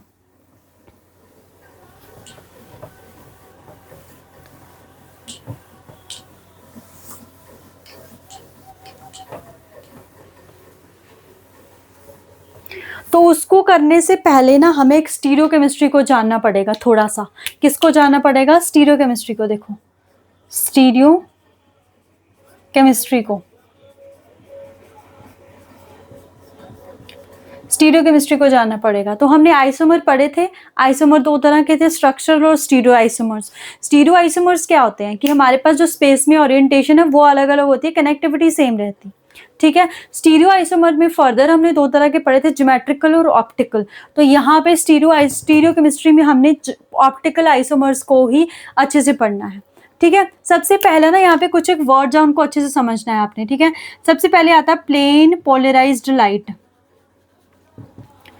प्लेन पोलराइज्ड लाइट, इसके बारे में पढ़ना है। What do you mean by plane polarised light? तो जो हमारी सिंपल लाइट्स होती है ना, अगर मैं बात करूं, वो क्या होती है हमारे पास, उसकी जो डायरेक्शन है वो किसी भी डायरेक्शन में हो सकती है। वो क्या हो सकती है? किसी भी डायरेक्शन में हो सकती है, ऐसे करके ऐसे करके। ठीक है, किसी भी डायरेक्शन में हो सकती है। तो जब ये लाइट है, इसको ना एक प्रिज्म के थ्रू पास करवाया जाता है। उस प्रिज्म को बोलते हैं हम नाइक्वल प्रिज्म। ठीक है, किसके थ्रू पास करवाया जाता है? नाइक्वल प्रिज्म के थ्रू पास करवाया जाता है। तो जो ये लाइट थी, जो हमारे पास पॉलीक्रोमेटिक लाइट, क्या बोला जाता है इसको? Polychromatic light. पॉलीक्रोमेटिक लाइट का मतलब अलग अलग वेवलेंथ की लाइट है। हमने इसको चेंज कर दिया, जब नाइक्वल प्रिज्म के थ्रू पास करवाया गया तो ये लाइट ऐसे कन्वर्ट होगी, ऐसे एक ही डायरेक्शन में। तो इसको बोला जाता है plane polarised light. Plane polarised light, इस चीज को समझना क्योंकि एक्सपेरिमेंटल है हमारे पास ये। Plane polarised light, plane polarised light या मोनोक्रोमेटिक लाइट, मतलब एक ही सिंगल वेवलेंथ वाली। गिव मी अ सेकेंड, एक मिनट। सो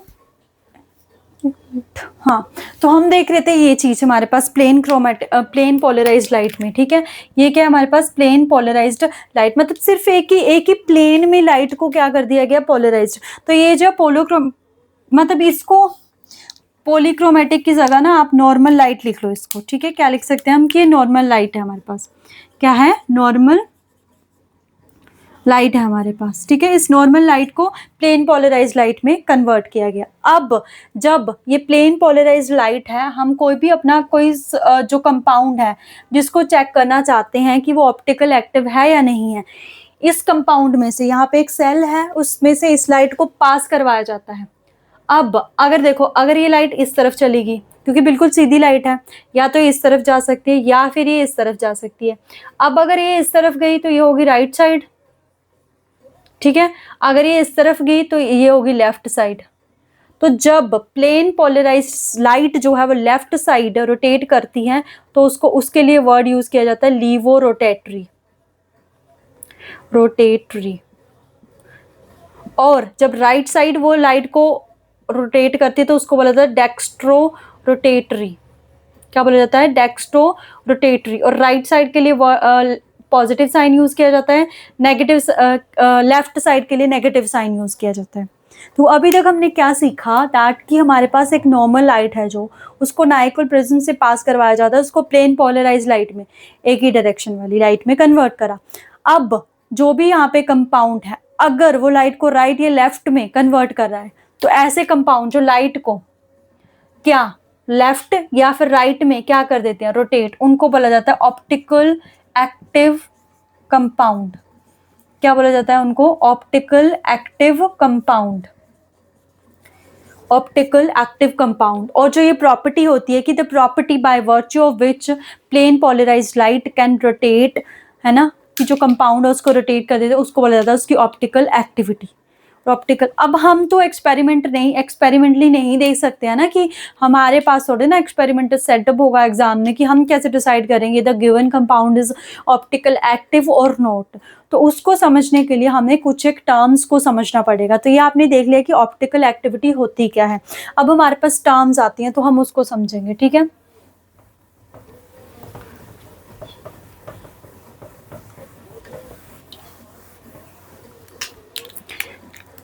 सबसे पहली टर्म आती है हमारे पास plane of symmetry.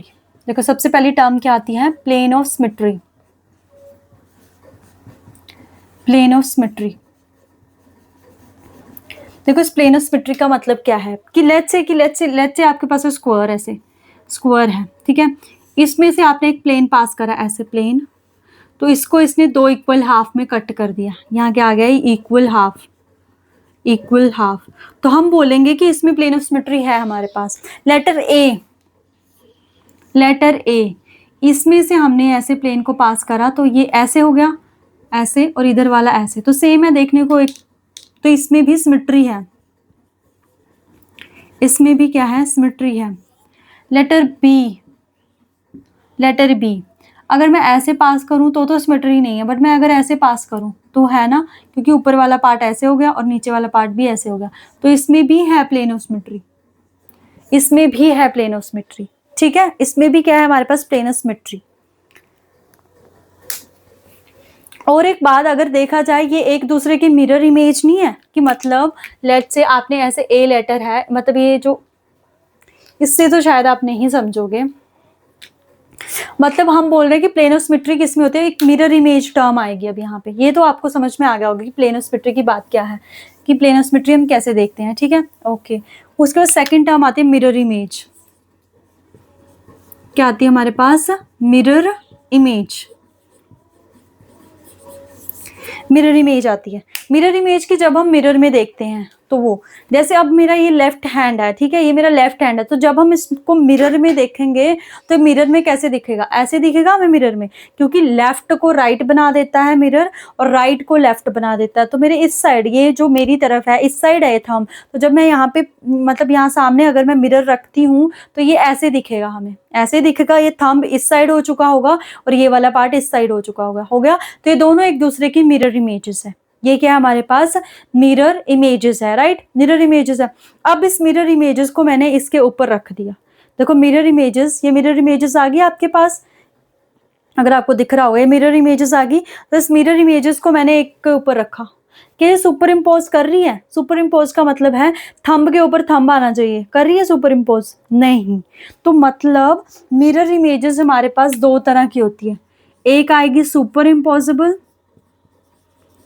Super impossible, और दूसरी आएगी non super impossible, non super impossible, ठीक है। तो जो ये नॉन सुपर इम्पॉसिबल है, फॉर एग्जाम्पल आर हैंड्स, तो जो नॉन मिरर इमेजेस ही होंगी एक दूसरे की, नॉन सुपर इम्पॉसिबल होंगी, उसको बोला जाता है, टर्म यूज की जाती है इनैंशियोमर्स। क्या टर्म यूज की जाती है, इनैंशियोमर्स। कौन सी टर्म यूज की जाती है, इनैंशियोमर। अब इसको हम केमिकल कंपाउंड की फॉर्म में समझते हैं, ठीक है। उसके बाद देखो एक कंपाउंड है, उसकी हम अलग अलग मिरर इमेज फॉर्म कर सकते हैं, ठीक है, अलग अलग मिरर इमेजेस हम फॉर्म कर सकते हैं। तो सिर्फ एक ही मिरर इमेज ऐसी होगी जो नॉन सुपर इम्पॉसिबल नहीं होगी, उसको एनेंशियोमर कहते हैं। बाकी की जो मिरर इमेजेस बचती हैं उसको बोला जाता है डायस्टीरियोमर्स। बाकी की जितनी भी मिरर इमेजेस बचती हैं उसको क्या बोला जाता है, डायस्टीरियोमर्स। एक कंपाउंड के हम डिफरेंट डिफरेंट मिरर इमेजेस बना सकते हैं। देखो जैसे मेरे पास ये है, फॉर एग्जांपल यहाँ मैंने H ले लिया, यहाँ मैंने Cl ले लिया, यहाँ मैंने Br ले लिया, यहाँ में मैंने लेट्स से क्या ले लिया, ऑक्सीजन ले लिया, मैंने लगाया यहाँ मिरर, लगाया मिरर। तो मिरर में हमें कैसे दिखेगा, H यहाँ दिखेगा पहले, फिर यहाँ Cl दिखेगा, यहाँ O दिखेगा, यहाँ Br लिखेगा, दिखेगा Br। अब इसको ऐसे उठा के इसके ऊपर रख दो, ऐसे उठा के इसके ऊपर रख दो, Br के ऊपर तो Br आ रहा है, O के ऊपर O आ रहा है, H के ऊपर Cl आ रहा है, Cl के ऊपर क्या,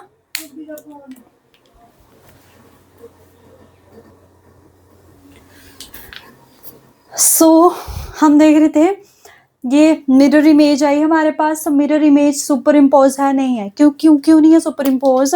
विच मीन्स एच के ऊपर Cl आ रहा है, तो एच के ऊपर एच आना चाहिए था, तब हम बोल सकते थे सुपर इम्पोज कर रही है। बट तो दिस मीन्स ये दोनों पेयर्स हमारे पास क्या हुआ है, इनएंशियोमर्स। इसके ऊपर क्वेश्चन देखने को मिला है पेपर में, ठीक है। ये दोनों पेयर्स क्या हुए हमारे पास, इनएंशियोमर, ठीक है। तो एक तो ऑप्टिकल एक्टिविटी शो करने के लिए जो पहली कंडीशन है वो क्या है कि जो मिरर इमेज, पहली कंडीशन ये है कि जो प्लेन ऑफ सिमेट्री है, नो प्लेन ऑफ सिमेट्री, कोई भी प्लेन ऑफ सिमेट्री नहीं होनी चाहिए, ठीक है। प्लेन ऑफ सिमेट्री नहीं होनी चाहिए, पहली कंडीशन ये होती है। उसके बाद इनएंशियोमर डायस्टेरियोमर्स का देख लिया हमने, मिरर इमेजेस का देख लिया। जो सेकंड कंडीशन होती है इसमें, second condition optical activity show करने के लिए, वो होती है हमारी कायरलिटी। क्या होती है हमारे पास, कायरलिटी। अब ये कायरलिटी क्या होती है, इसमें आता है हमारा कायरल सेंटर। क्या आता है, कायरल सेंटर। कायरल सेंटर मतलब क्या है, हमारे पास कार्बन एटम है, उसके चारों के चारों ग्रुप डिफरेंट होने चाहिए, लाइक H D Br, कुछ भी लगा रही हूँ मैं ऐसे Cl। तो this is the chiral centre. इसको क्या बोला जाता है, कायरल सेंटर बोला जाता है, ठीक है। इसको क्या बोला जाता है, कायरल सेंटर। तो किसी भी कंपाउंड में वो ऑप्टिक एक्टिव होगा या नहीं होगा, ये दोनों कंडीशन होनी चाहिए। कायरल सेंटर होना चाहिए और कोई भी प्लेन ऑफ सिमेट्री नहीं होनी चाहिए। लाइक मैं यही बना रही हूँ, देखो ये आपको यहाँ पे H दे दिया, H दे दिया, यहाँ Br दे दिया, यहाँ Cl दे दिया। अब देखते ही बता दोगे ये ऑप्टिकल एक्टिव कंपाउंड नहीं होगा। क्यों नहीं होगा, क्योंकि यहाँ पे 2 H है, कायरल सेंटर नहीं है, तो ये नहीं होगा। अब हमारे पास कोई कंपाउंड है, उसमें 4 डिफरेंट है, लाइक ये है, यहाँ पे Br लगा दिया मैंने, और लेट्स से मैंने यहाँ पे H लगा दिया, ठीक है। यहाँ पे मैंने H लगा दिया और यहाँ OH लगा दिया, यहाँ CH3 लगा दिया मैंने, ठीक है। यहाँ पे CH3 लगा दिया। तो चारों ग्रुप डिफरेंट है और इसमें कोई भी प्लेन ऑफ सिमेट्री नहीं है, क्योंकि अगर हम यहाँ से कोई प्लेन पास करेंगे ऐसे, तो यहाँ पे H दिख रहा है, यहाँ पे Br दिख रहा है, तो दोनों प्लेन अलग अलग है। तो ये हमारे पास क्या होंगे, ऑप्टिकल एक्टिव कंपाउंड होंगे, ठीक है। तो ऐसे आप चेक कर सकते हैं, थोड़ा सा हायर लेवल का है, बट फिर भी क्योंकि हमने SN1 2 पढ़नी है, तो उसमें आपको टर्म्स का पता होना चाहिए। अब देखो नेक्स्ट जो इसमें 2-3 टर्म्स और हैं, वो क्या है हमारे पास, देखो लेट से ना आपके पास एक कंपाउंड है, यहाँ मैंने D ले लिया, यहाँ मैंने Y लगा दिया, यहाँ मैंने कुछ भी ले लिया, मान लो CH3 ले लिया, यहाँ मैंने H लगा दिया, ठीक है। अब ये हमारा मतलब ये X है हमारा जिसने जाना है, ठीक है। अब मैंने यहाँ पे लगाया Y, यहाँ पे मैंने क्या लगाया, Y। अब Y ऐड होगा, तो Y के पास 2 पॉसिबिलिटीज है। देखो Y कैसे ऐड हो सकता है, या तो मैं Y को यहीं ऐड कर दूं जहाँ पे X था, एक तो पॉसिबिलिटी ये हो सकती है, या फिर Y क्या करेगा, ये D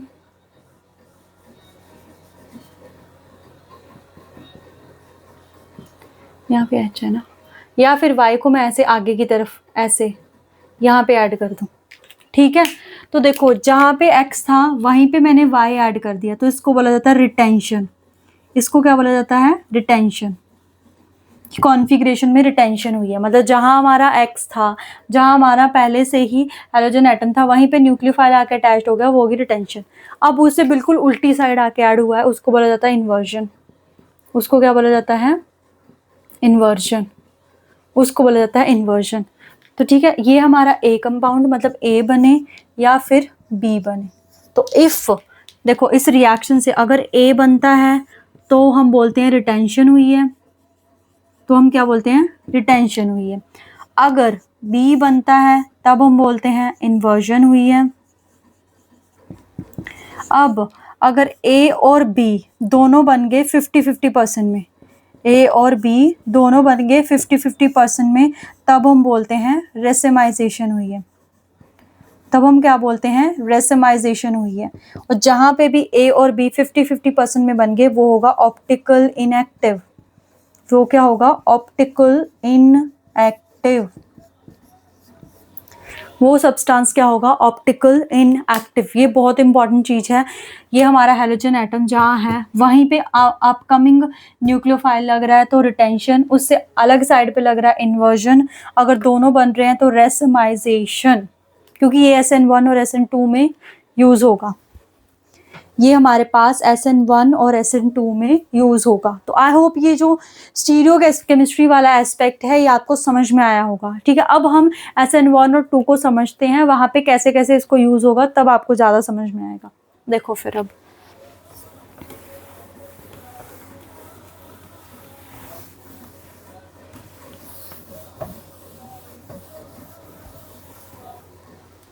हम पढ़ेंगे nucleophilic substitution reaction.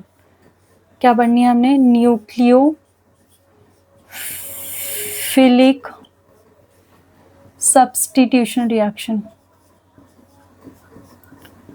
Substitution reaction, nucleophilic substitution reaction. Nucleophilic substitution simple समझो, यहाँ पे आपके पास RX है, यहाँ पे हमने न्यूक्लियोफाइल को ऐड करा, न्यूक्लियोफाइल ने X की जगह ले ली। ठीक है, न्यूक्लियोफाइल ने X की जगह ले ली और X नेगेटिव यहाँ से निकल गया। ये है न्यूक्लियोफिलिक सब्स्टिट्यूशन रिएक्शन।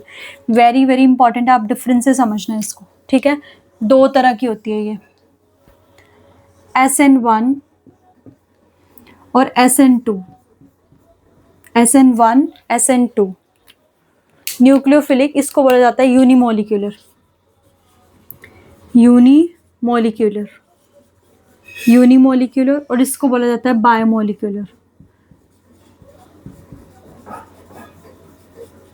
ठीक है, ये फर्स्ट। सेकंड, इंटरमीडिएट फॉर्म होता है इसमें। क्या फॉर्म होता है इसमें? इंटरमीडिएट। कौन सा? कार्बोकटायन। No intermediate.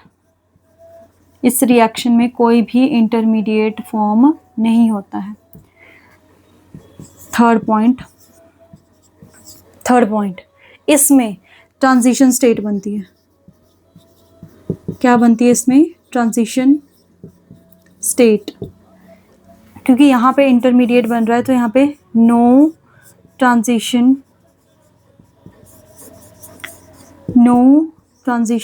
स्टेट, यहाँ पे कोई भी ट्रांजिशन स्टेट नहीं बनती है। ठीक है, अब आपने देखना है कि यहाँ पे रेसमाइजेशन होती है, जो हम अभी पढ़ के आए हैं, मतलब यहाँ पे 2 प्रोडक्ट बनते हैं, और यहाँ पे इन्वर्जन होती है। यहाँ पे कॉन्फ़िगरेशन में क्या होती है? इन्वर्जन। और एक डिफरेंस है, इसका जो रेट है वो 1 है, तभी इसका नाम यूनिमोलिकुलर पड़ा है, और इसका रेट नहीं, सॉरी, ऑर्डर ऑफ रिएक्शन 1, इसका ऑर्डर 2। तो these are the difference between SN1 and SN2। अब ये रिएक्शंस है क्या? ठीक है, ये हमारे पास डिफरेंस आए। अब देखो इसको ध्यान से, देखो सबसे पहले मैंने ऐसे ले लिया, लेट्स से ये यहाँ पे CH3 है, यहाँ मैंने X लगाया। अब क्या होगा? मैंने फॉर एग्जांपल OH को ऐड करा, OH नेगेटिव को ऐड करा। ठीक है, न्यूक्लियोफाइल, तो ये X यहाँ से चला जाएगा। फर्स्ट स्टेप में देखो क्या होगा, फर्स्ट स्टेप में क्या होगा कि X जाएगा, यहाँ से X जाएगा, तो देखो ये यहाँ पॉजिटिव छोड़ के जाएगा एज अ X नेगेटिव। तो first step is generation of intermediate, तो इसमें इंटरमीडिएट बन गया। देखो कौन सा इंटरमीडिएट बन गया? ये कार्बोकटायन। सेकंड स्टेप में क्या होता है हमारे पास, जो हमारा न्यूक्लियोफाइल है, मतलब यहाँ पे जो भी है पॉजिटिव, अब वो अटैक करेगा न्यूक्लियोफाइल। वो क्या करेगा? अटैक। अब अगर आपको याद होगा कार्बोकटायन कैसा होता है? प्लेनर। कैसा होता है कार्बोकटायन? प्लेनर। मतलब कि ऐसे यहाँ पे H, यहाँ पे H, यहाँ पे H, और इसमें ये वाला ऑर्बिटल ऐसे खाली होता है, ऐसे। तो इसमें अटैक ऊपर से भी हो सकता है, इसमें अटैक नीचे से भी हो सकता है। दैट्स वाई यहाँ जो प्रोडक्ट बनेगा ऐसे, मतलब अगर मैं इसको X यहाँ भी लग सकता है, प्लस में ये जो ग्रुप है ऐसे X यहाँ भी लग सकता है। तो मतलब कि इस तरफ से भी अटैक हो सकता है, उस तरफ से भी अटैक हो सकता है। तो हमारे पास रिटेंशन भी हो रही है और इन्वर्जन भी हो रही है। तो रिटेंशन भी हो रही है, इन्वर्जन भी हो रही है। क्या हो रहा है इसमें? रेसमाइजेशन। डिफरेंस बहुत ज़्यादा इंपॉर्टेंट है ये न्यूक्लियोफिलिक सब्स्टिट्यूशन रिएक्शन का। क्या करा हमने? सबसे पहले इंटरमीडिएट फॉर्म करा कार्बोकटायन। कार्बोकटायन कैसा होता है? Planar, sp2 hybridised. तो अगर प्लेनर है तो उसका ऊपर से भी अटैक किया जा सकता है, नीचे से भी, या ऐसे भी बोल सकते हो आगे से भी, पीछे से भी। तो X वहाँ पे भी लग, मतलब X या Y लगेगा, यहाँ पे जो OH लगेगा तो इसमें जो OH लगेगा वो लेफ्ट साइड से भी लग सकता है, राइट साइड से भी। तो यहाँ लगा तो रिटेंशन, यहाँ लगा तो इन्वर्जन। तो रिटेंशन इन्वर्जन दोनों हो रही है, तो क्या होगी हमारे पास रेसमाइजेशन। और ऑर्डर की बात है कि इसका ऑर्डर 1 है, तो इसका जो ऑर्डर है वो सिर्फ और सिर्फ इस पे डिपेंड करता है, अल्काइल हैलाइड पे। ठीक है, अल्काइल हैलाइड पे न्यूक्लियोफाइल से उसको कोई भी इफेक्ट नहीं पड़ता है। तो ये है SN1 रिएक्शन। अब आएगी SN2।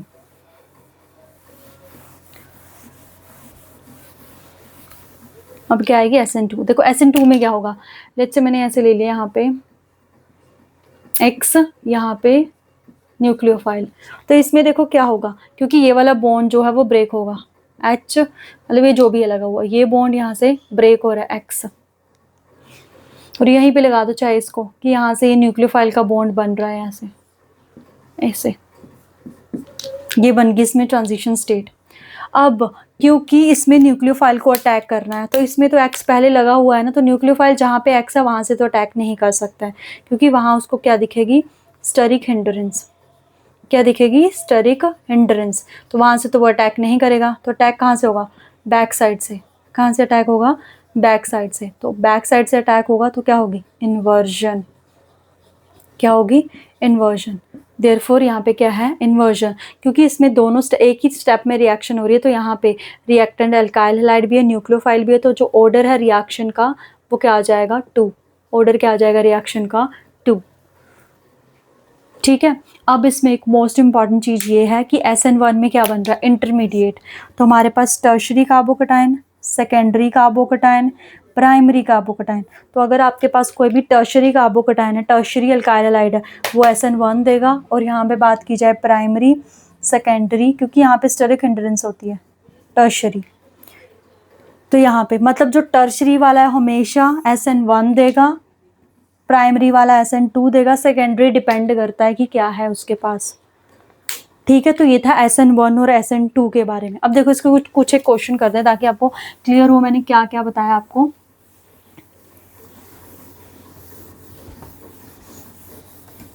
जैसे आपको दे रखा है ऐसे,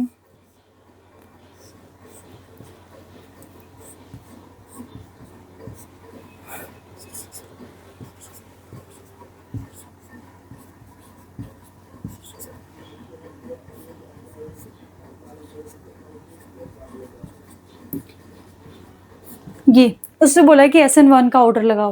तो जब भी आपको SN1 और 2 का ऑर्डर दे रखा हो ना, तो X को क्या कर दो, रिमूव, वहाँ पे लगा दो पॉजिटिव चार्ज। उस कार्बन पे X को कर दो रिमूव, पॉजिटिव चार्ज, उस X को कर दो रिमूव, पॉजिटिव चार्ज। ये आपका A है, ये आपका B है, और ये आपका C है। अब देखो कौन सा कार्बोकटायन बन रहा है, यहाँ पे कौन सा बन रहा है, प्राइमरी। यहाँ पे कौन सा बनना है, सेकेंडरी। तो यहाँ तो मिथाइल है। तो SN1 का ऑर्डर पूछा हुआ, तो SN1 में कार्बोकटायन बनता है जो जितना स्टेबल होगा, 2 degree, 1 degree and then methyl carbocation. और अगर वो SN2 का पूछता ना, SN2 का उल्टा कर देना ऑर्डर, बस और कुछ नहीं करना है, 1 डिग्री देन 2 डिग्री ऐसे। तो SN1 और 2 का कोई भी क्वेश्चन आए कि कौन फास्ट रिएक्शन दे रहा है, आपको क्या करना है, आपको जस्ट जहाँ पे भी X है उसको रिमूव करो, कार्बन पे पॉजिटिव चार्ज लगा दो, कौन सा इंटरमीडिएट बन रहा है उसके according tertiary, secondary, primary stabilised हो जाएगा। अब देखो एक क्वेश्चन है आपके पास, ये यहाँ पे CH3 है, ठीक है,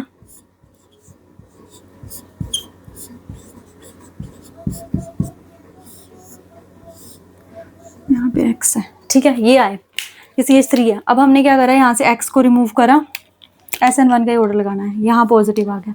यहाँ से X को रिमूव करा, यहाँ पॉजिटिव आ गया। यहाँ से X को रिमूव करेंगे, यहाँ पॉजिटिव आ जाएगा। इस कार्बन को अगर मैं खोल के लिख दूँ, ऐसे आ जाएगा।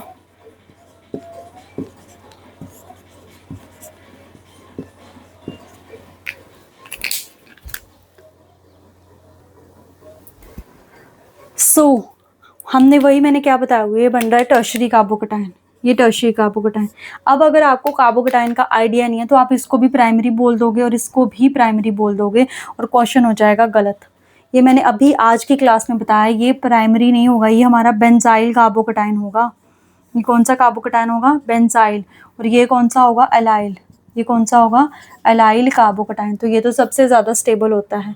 तो SN1 का अगर हमें ऑर्डर लगाना है तो B आएगा सबसे पहले, फिर C आएगा, और जो टर्शरी वाला है वो लास्ट में चला जाएगा ऐसे।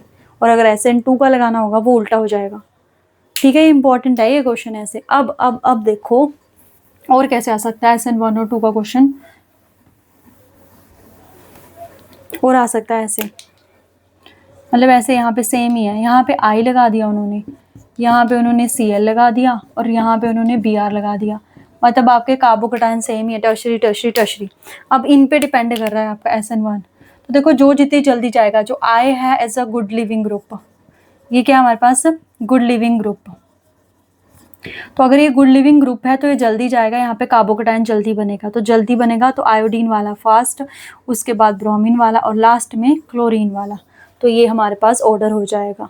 ठीक है, तो ये है SN1 और 2 का बहुत ही इंपॉर्टेंट चीज़ें हैं आपके पास, ये आपको पता होनी चाहिए। ठीक है, और एक चीज़ सॉल्वेंट इफेक्ट होता है, तो आप इसको नोट डाउन कर लीजिएगा कि जो SN1 रिएक्शन है और SN2 रिएक्शन है, SN1 रिएक्शन है ये हमारे पास पोलर प्रोटिक की सॉल्वेंट, पोलर प्रोटिक सॉल्वेंट की प्रेजेंस में होता है, पोलर प्रोटिक सॉल्वेंट की प्रेजेंस में, और ये हमारे पास पोलर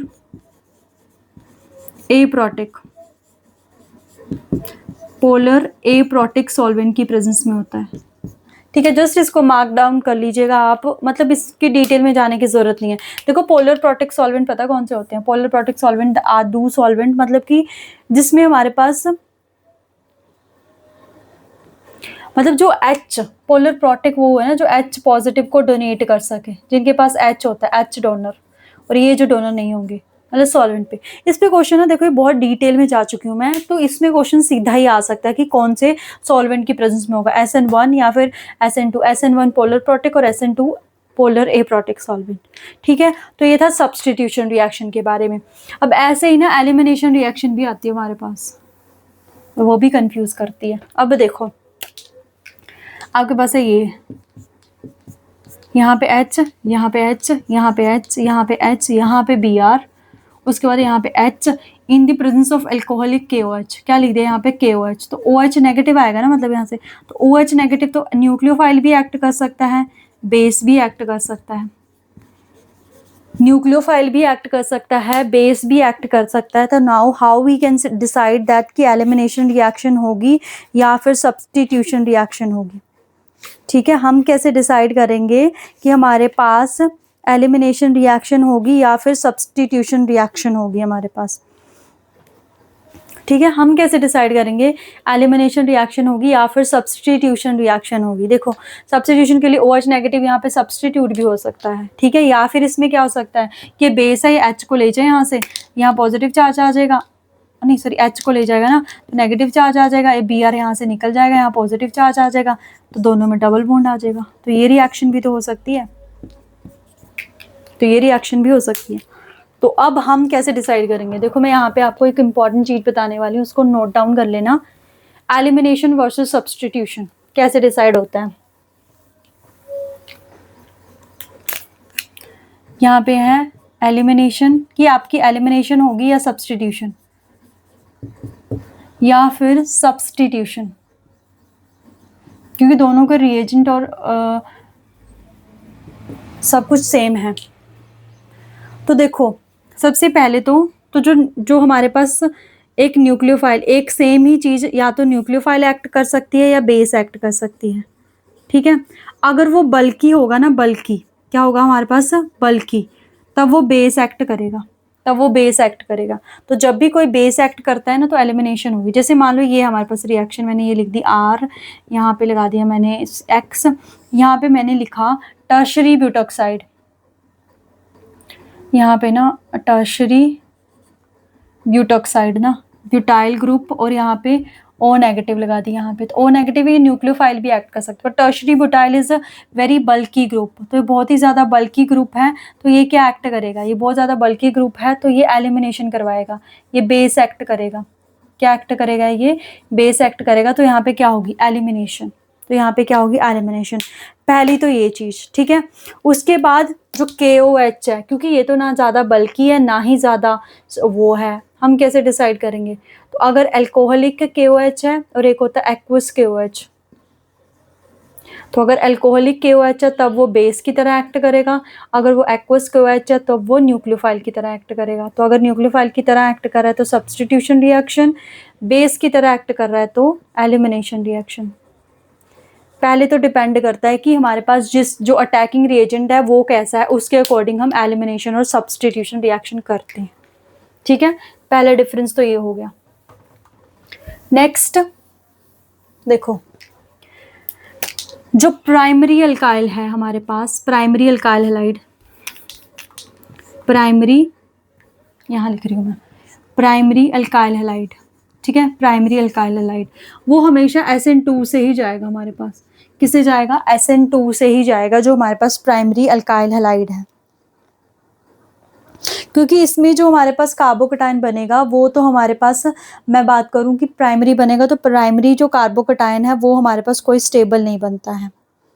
ठीक है, वो स्टेबल नहीं बनता है हमारे पास। अब अगर मैं बात करूं किसकी, अब हम बात करें सेकेंडरी की। ठीक है, secondary alkyl halide, secondary alkyl halide, secondary alkyl halide. तो जो सेकेंडरी अल्काइल हैलाइड है वो एलिमिनेशन भी दे सकता है, वो सब्स्टिट्यूशन भी दे सकता है, वो एलिमिनेशन भी दे सकता है, वो सब्स्टिट्यूशन भी दे सकता है। ठीक है, वो एलिमिनेशन भी दे सकता है, सब्स्टिट्यूशन भी दे सकता है, depending upon the strength and the reagent, कि यहाँ पे क्या है रिएजेंट, उस पर डिपेंड करता है। सेकेंडरी। उसके बाद जो टर्शरी है हमारे पास, tertiary carbocation, tertiary alkyl halide होगा जो हमारे पास, टर्शरी अल्काइल हैलाइड वो हमारे पास क्या देगा, हमारा SN1। क्योंकि टर्शरी अल्काइल हैलाइड इसमें क्या बनेगा, इसमें हमारे पास बनेगा कार्बोकटायन टर्शरी। तो टर्शरी कार्बोकटायन क्या होता है हमारे पास, स्टेबल होता है। तो टर्शरी कार्बोकटायन क्या होता है हमारे पास, स्टेबल होता है। मतलब ये डिपेंड करेगा, tertiary alkyl halide SN1 substitution भी दे सकता है और हमारे पास एलिमिनेशन भी दे सकता है। वही है ना, डिपेंड करेगा बेस कैसा है हमारे पास, सब्स्टिट्यूशन भी हो सकता है और एलिमिनेशन भी हो सकता है। तो ये हमारे पास डिफरेंस आया सब्स्टिट्यूशन और एलिमिनेशन में। ठीक है, तो अब हम करेंगे आज की क्लास का लास्ट क्वेश्चन, जो है लास्ट टॉपिक आपका, तो खत्म हो जाएगा ये। रिएक्शन विद मेटल्स क्या है आपके पास, रिएक्शंस विद मेटल्स इंपॉर्टेंट है ना, इसलिए बता रही हूँ मैं आपको। रिएक्शन विद मेटल्स, तो देखो ये RX है ना, RX, इसको जब हम Mg के साथ ट्रीट करवाते हैं in the presence of dry ether, किसके साथ ट्रीट करवाते हैं, Mg के साथ। तो यहाँ से एक बहुत ही इंपॉर्टेंट रिएजेंट बनता है RMgX, जिसको बोला जाता है ग्रिग्नार्ड रिएजेंट। क्या बोला जाता है, ग्रिग्नार्ड रिएजेंट। इसने क्या करा है, यहाँ पे नेगेटिव चार्ज जनरेट कर दिया, इसके ऊपर पॉजिटिव। और ये याद रखना है कि जो ग्रिग्नार्ड रिएजेंट है ये इंक्रीज टू कार्बन चेन हम यूज करते हैं, कि अगर हमें कार्बन चेन इंक्रीज करनी हो तो ये यूज होता है ग्रिग्नार्ड रिएजेंट। तो ऐसे और भी बहुत सारी metal Gillman reagent, organometallic compounds बनाते हैं मेटल्स के साथ रिएक्शन करके। सबसे इंपॉर्टेंट आपके सिलेबस में ही है, तो RMgX। ठीक है, तो यहाँ पे ना आपका ये पार्ट ना खत्म होता है। इसके बाद ना इनके कुछ कंपाउंड्स बचते हैं, जैसे कि आपके पास हमारे पास क्लोरोमीथेन, ठीक है, क्लोरोईथेन, क्लोरोफोम, आइडोफोम, फिरोन्स होते हैं, DDT होते हैं। इनके यूजेस के ऊपर क्वेश्चन, जैसे क्लोरोफोम है तो क्लोरोफोम को हम डार्क बोटल्स के अंदर स्टोर करके रखते हैं क्योंकि वो ऑक्सीजन के साथ रिएक्ट कर जाती हैं, ये क्वेश्चन है। उसके बाद फिरोन्स है, देखो फिरोन्स के बारे में थोड़ा सा बता देती हूँ मैं, मतलब इंपॉर्टेंट कंपाउंड्स।